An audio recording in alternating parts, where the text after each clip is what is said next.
So mga tol, nagharap na po sa unang pagkakataon po ang ating pambatong former 3 Division World Champion angas ng Pinas Jandrel Casimero versus Kyosuke Kameda.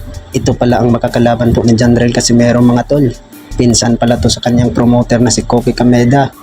Ay pumunta na po ang angas ng Pinas Jandrel Casimero sa Japan para po mag-face off. Samantala ay may kartada itong si Kyosuke Kameda mga tol ng 15 wins, 9 knockouts at may 5 talo. Natalo din ito ni David Picasso by majority decision at tinalo din ito ni Luis Neri itong si Kyosuke Kameda mga tol by unanimous decision.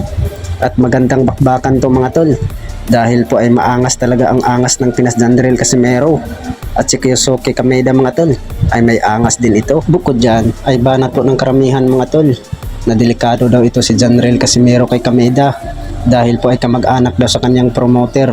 Baka ipakain lang daw ito si Jandrel Casimero sa kanyang kalaban. Samantala ay nagbanatan nga sila sa face off mga tol. Ay banat po ni Jandrel Casimero.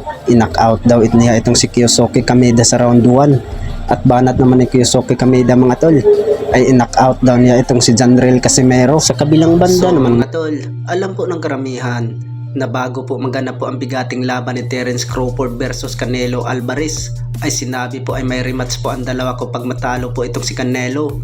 At pagkatapos po sa laban mga tol ay natalo itong si Canelo Alvarez by unanimous decision. Ay sinabi po sa kampo po ni Terence Crawford na wala na pong maganap po na rematch po at wala na pong mangyaring rematch po nila ni Terence Crawford versus Canelo Alvarez. Bukod dyan, dahil po sa laban nila ni Canelo Alvarez versus Terence Crawford ay napakalinaw daw na talo talaga itong si Canelo Alvarez. At inamin naman talaga ni Canelo Alvarez mga tol na ayaw na siya makipag-rematch po kay Terence Crawford dahil po ay nahihirapan daw siya kay Terence Crawford mga tol. Dagdag pa nga ni Canelo Alvarez, magaling daw talaga itong si Terence Crawford. Mas magaling pa nga si Terence Crawford kay Mayweather. Samantala ay mismong nagsalita po ang matchmaker po ng Saudi Arabia na si Turki Al-Alsik na walang rematch daw po na mangyari nila ni Terence Crawford versus Canelo Alvarez.